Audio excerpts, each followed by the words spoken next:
જય શ્રી કૃષ્ણ મિત્રો, આપ સૌ મિત્રોનું મારી ચેનલમાં હાર્દિક સ્વાગત છે. મિત્રો, મહાદેવને પ્રિય એવો શ્રાવણ માસ આવી ગયો છે. શ્રાવણ માસ આવતા જ આપણા હિન્દુ ધર્મના તહેવારો પણ શરૂ થઈ જાય છે. શ્રાવણ માસમાં ભાઈ બહેનના હેતનો, પ્રેમનો, હૂંફનો એક તહેવાર આવે છે, જેનું નામ આપ સૌને ખબર જ છે, વીરપસલીનો તહેવાર.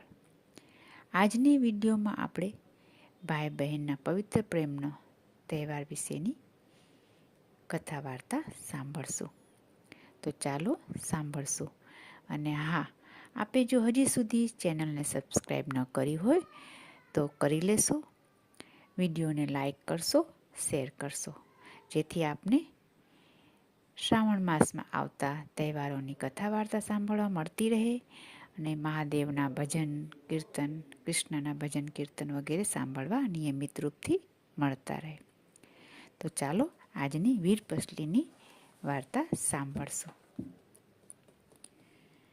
શ્રાવણ માસના પહેલા રવિવારથી આ વ્રતનો પ્રારંભ કરવામાં આવે છે અને બીજા રવિવારે વ્રત પૂરું થાય છે. આ દિવસે બહેન ભાઈને ઘેર જમવા જાય છે અને બહેનને જમાડીને ભાઈ પોતાની શક્તિ મુજબ ભેટ આપે છે. આ વ્રત ભાઈના કલ્યાણ માટે, તેના સુખી જીવન માટે, તેના દીર્ઘાયુષ્ય માટે બહેન દ્વારા કરવામાં આવે છે. આની વાર્તા આ મુજબ છે. એક ગામમાં એક કણબી રહેતો હતો. તેને 7 દીકરા અને 1 દીકરી હતી. 7 બાઈઓ અને બહેન પરણેલા હતા, પરંતુ બહેનના સાસરિયા એવા ખરાબ નીકળ્યા કે બહેનને તેડવા જ ન આવે.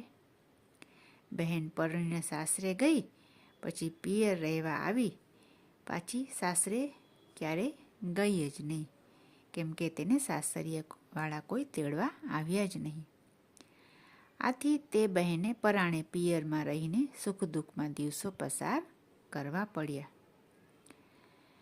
કણબીનો સૌથી નાનો દીકરો ખૂબ જ ભોળો અને ભલો સ્વભાવનો હતો, જ્યારે બાકીના 6 ભાઈઓ ખૂબ જ કપટી અને લોભી હતા. તેઓ ખૂબ કમાઈને ધનવાન બની ગયા, એટલે તેઓને અભિમાન આવી ગયું અને તેઓ સૌ જુદા રહેવા લાગ્યા. નાના ભાઈ ભલા ભોળા સ્વભાવના હતા, આથી તેની સાથે ડોસા, ડોસી, બહેન અને તેના પત્ની અને બાળકો સૌ ભેગા રહેતા હતા. આવી રીતે ખાનારા જાજા અને કમાનાર ભાઈ એકલો જ હતો. તે ભાઈ ખૂબ જ મહેનત કરતો, ત્યારે માંડ સૌને પેટ પૂરતું ખાવા મળતું, એટલે તે ભાઈ બચારો નિર્ધન જ રહ્યો. ભાઈની આવી સ્થિતિ જોઈને બહેનને નાના ભાઈ ઉપર ખૂબ જ દયા આવતી. બહેનને વિચાર આવ્યો કે લાવ, મારા ભાઈને હું કંઈક આર્થિક રૂપે ટેકો કરું. આવું વિચારીને તે 6 ભાઈઓ પાસે કામ માંગવા ગઈ.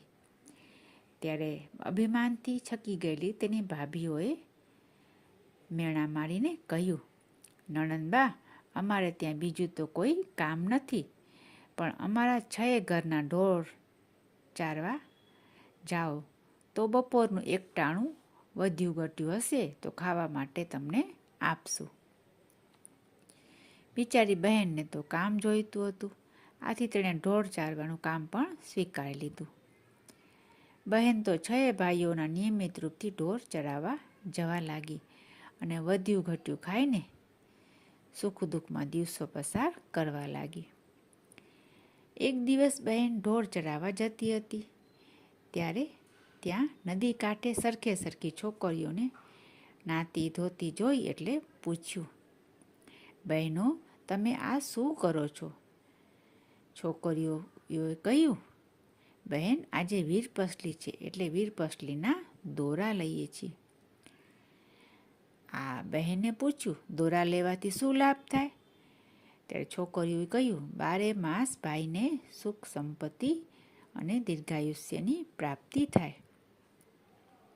બહેન બોલી, મારે પણ વીરપસલીનું વ્રત કરવું છે, પણ એ વ્રત કઈ રીતે કરાય તે મને શીખડાવો. છોકરીઓએ પોતાના કપડામાંથી 8 તાતડા કાઢી દોરો આપ્યો. પછી કહ્યું, લે આ દોરો, મહાદેવજી મહાદેવજી એમ બોલતી જા અને 8 ગાંઠો વાળતી જા. પછી 8 દિવસ સુધી તું આ વ્રત કરજે. રોજ સવારે વહેલા ઉઠીને સ્નાન કરી આ દોરાને ધૂપ આપજે. 9મા દિવસે વ્રતનું ઉજવણું કરજે અને દોરાને પીપળે બાંધજે. આવી રીતે છોકરીઓના કહ્યા પ્રમાણે નાની બહેને તો ભાઈના સુખ માટે વ્રત શરૂ કર્યું. આમ કરતાં કરતાં 8 દિવસ પસાર થઈ ગયા. હવે વ્રત ઉજવવાનું હતું એટલે તેણે તેની માને કહ્યું, માં, આજે તો મારા વ્રતનું ઉજવણું કરવું છે. ભાઈ જે આપશે તે હું જમી લઈશ. બહેન તો હરખાતી ભાઈઓને ત્યાં ગઈ અને બોલી, ભાભી, આજે મારે વીરપસલીના વ્રતનું ઉજવણું કરવાનું છે. તમે મને જમાડશો? બહેનની આ વાત સાંભળીને ભાભીઓ તેની મસ્કરી કરવા લાગી અને બોલી, અરે બહેન, આ વ્રત લીધું ત્યારે અમને પૂછ્યું હતું? તમે અમને પૂછીને વ્રત કર્યું હોત તો તમને જમાડત. હવે કંઈ ખાવાનું ન મળે. આમ કહી બહેનને હળધૂત કરી ભાભીઓએ કાઢી મૂકી. આવી રીતે અપમાનિત થયેલી બહેન તો રડતી રડતી નાની ભાભી પાસે આવી અને બધી હકીકત કહી સંભળાવી. નાની ભાભીએ તેને પ્રેમથી બાથમાં લીધી અને તેના આંસુ લૂછતા બોલી, બહેનબા, તમારા ભાઈ હમણાં જ ખેતરે ગયા છે. તેમને મેં એક ઢેબરું, થોડોક ગોળ અને એક પૈસો આપ્યા છે. તમારા ભાઈ માંડ પાદરે જ પહોંચ્યા હશે. ભાભીની વાત સાંભળી બહેન તો ત્યાંથી દોડવા લાગી. ભાઈ તો ખેતરે પહોંચી ગયા હતા. બહેન દોડતી દોડતી ખેતરે આવી. તેણે નાના ભાઈને બધી વાત કરી. નાના ભાઈએ બહેનને પોતાની પાસે બેસાડી ખાવાનું ભાથું છોડ્યું. તેમાંથી ગોળની ગાંગડી કાઢી બહેનના મોંમાં મૂકી. પછી ઢેબરું ખવડાયું.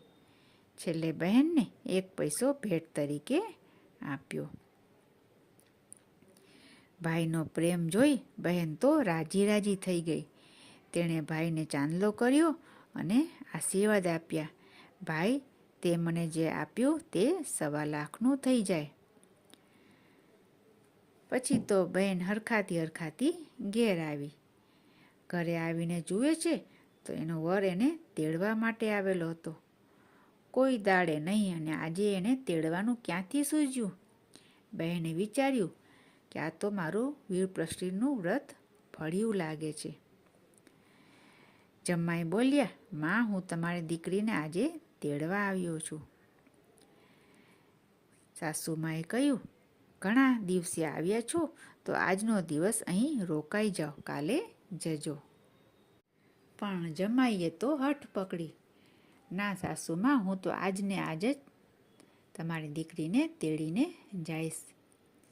સાસુમાએ દીકરીને વળાવવાની ગોઠવણ કરવા માંડી. તેમણે ઘરમાં જોયું તો દીકરીને આપવા જેવું કાંઈ વસ્તુ મળતી ન હતી. તે તો દોડતા 6 વહુઓના ઘેર જઈને વાત કરી. 6 ભાભીઓને નણંદબા સાથે ટીખળ કરવાનું મન થયું. ભાભીઓએ તો ચિથરા, સાવરણી, જૂની ઈંઢોળી અને કપડાના રૂચાનું પોટલું વાળીને સાસુમાને આપ્યું. સાસુમાએ તો કંઈ પોટલામાં જોયું નહીં કે તેની ભાભીએ આમાં શું ભરી દીધું છે. સાસુમાએ તો હરખાતા તે પોટલું નણંદબાના માથે ચડાવ્યું. ડોસી દીકરીને જમાઈ સાથે વળાવી ઘેર આવી. તેઓ થોડેક દૂર ગયા ત્યાં એક વાવ આવી. વાવને જોઈને બહેન બોલી, હે પતિદેવ, આજે મારા વ્રતનું ઉજવણું છે એટલે હું જરાક આ વાવમાં નાહી લઉં. આમ કહી તે બહેન તો વાવમાં નાહવા ગઈ. નાહતી જાય છે અને મહાદેવજીને યાદ કરતી જાય છે. નાહીને ભીને કપડે બહાર આવી અને વરને સાદ આપ્યો. પેલા પોટલામાંથી લુગડું નાખો ને. વરે તો પોટલું છોડ્યું અને કહ્યું, તને કયું ચીર આપું? વરની વાત સાંભળી વહુને થયું કે નક્કી આ મારી ઠેકડી ઉડાડે છે. તે બોલી, અમારે ગરીબને તો વળી હીરને ચીર ક્યાંથી હોય? વરે એક લુગડું નાખ્યું. વહુએ લુગડું જોયું તો કસબી કોરનું રૂપાળું અંબર. વ્રતના પ્રભાવથી તેની ભાભીએ આપેલા ચિત્રા સરસ મજાના હીરના ચીર બની ગયા હતા. વહુ તો બહાર આવી અને પોટલું છોડ્યું તો તેમાંથી જાત જાતની મોંઘા મૂલની સાડીઓ નીકળી. તે તો હરખાતી બહાર આવી કે ત્યાં પગથી અન્નથી ભરેલો કોથળો મળ્યો. પતિ પત્ની બંને વાવની બહાર નીકળ્યા ત્યાં તો એક મોટો મહેલ ઊભો થયેલો જોયો. બંને પતિ પત્ની મહેલમાં ગયા. પતિ તો આ બધું અચાનક કેવી રીતે બન્યું તે વિચારવા લાગ્યો. પતિને આવી રીતે વિચારતા જોઈ બહેન બોલી, આ બધું વીરપસલીના વ્રતનો પ્રભાવ છે.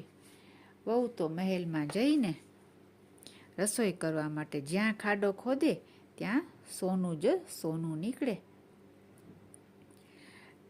એટલા માટે બહેને ધરતી માતાને પ્રાર્થના કરી કે હે ધરતી માતા, થોડી ભોય ઉગાડી આપો. ધરતી માતાને જેવી પ્રાર્થના કરી ત્યાં તો ચૂલો થાય એટલી ધરતી ઉઘાડી થઈ ગઈ. ત્યાર પછી વહુએ રસોઈ કરી અને બંને પતિ પત્ની પ્રેમથી જમવા બેઠા. જમી પરવાનીને બંને પતિ પત્ની વાતે વળગ્યા.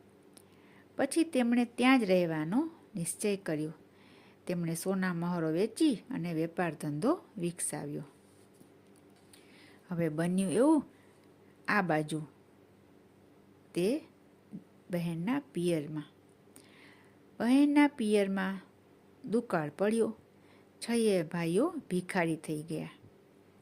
ડોસો ડોસી 7 દીકરા અને 7 વહુઓ પેટીયું રળવા માટે પરગામ જવા નીકળી પડ્યા. તેઓ ચાલતા ચાલતા દીકરીની હવેલીએ આવ્યા. મોટી હવેલી જોઈ કામકાજનું પૂછવા લાગ્યા. 7મે માળેથી દીકરીએ પોતાના ભાઈઓ અને મા બાપને ઓળખી કાઢ્યા અને તેમને પોતાને ત્યાં રાખી લીધા. બહેને 6 ભાઈઓ અને 6 ભાભીઓને વૈતરા કરવાનું કામ સોંપ્યું. તગારા, કોદાળી અને ઈંઢોળી આપ્યા અને નાના ભાઈ ભાભીને કોઈ જ કામ કરવાનું નહીં. ફક્ત તેમણે સુખ શાંતિથી આરામથી બેઠા બેઠા જમવાનું. જે બહેનને તડછોડી મૂકી હતી તે બહેનના હવે સુખના દિવસો આવી ગયા. એક દિવસ બધા સાથે જમવા બેઠા. બહેને 6 ભાઈઓની થાળીમાં સોનાના ટુકડા મૂક્યા અને 6 ભાભીઓની થાળીમાં રૂપાના ટુકડા મૂક્યા.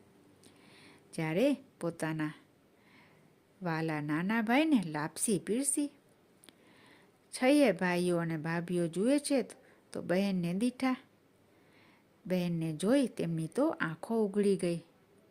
તેમણે બહેનને જે દુઃખ અને અપશબ્દો કહ્યા હતા, અપમાન કર્યું હતું, તે બદલ ખૂબ જ પસ્તાવો થયો. 6 ભાઈઓ અને 6 ભાભીઓની આંખમાંથી આંસુડા વહેવા લાગ્યા. તેમને રોતા જોઈ અને નાની બહેનને ખૂબ જ દયા આવી. તેણે દરેક ભાઈઓને એક એક ઘર આપ્યું અને દરેકને અલગ અલગ ધંધો કરી આપ્યો. સૌ કોઈ આનંદથી રહેવા લાગ્યા. આથી ક્યારેય ભાઈઓએ બહેનનું અપમાન કરવું જોઈએ નહીં. જો બહેનનો નિસાસો લાગી જાય તો ગમે તેટલા ધનવાન હોય તે રોડ પર આવી જાય. તો આવો છે વીરપસલીનો મહિમા. વીરપસલીનું વ્રત જેવું બહેનને ફળ્યું તેવું સૌને ફળજો. ફરી મળીશું બીજી વિડીયોમાં. વિડીયો સારી લાગી હોય તો જય શ્રી કૃષ્ણ લખશો અને અન્ય મિત્રોને શેર કરશો. જય શ્રી કૃષ્ણ.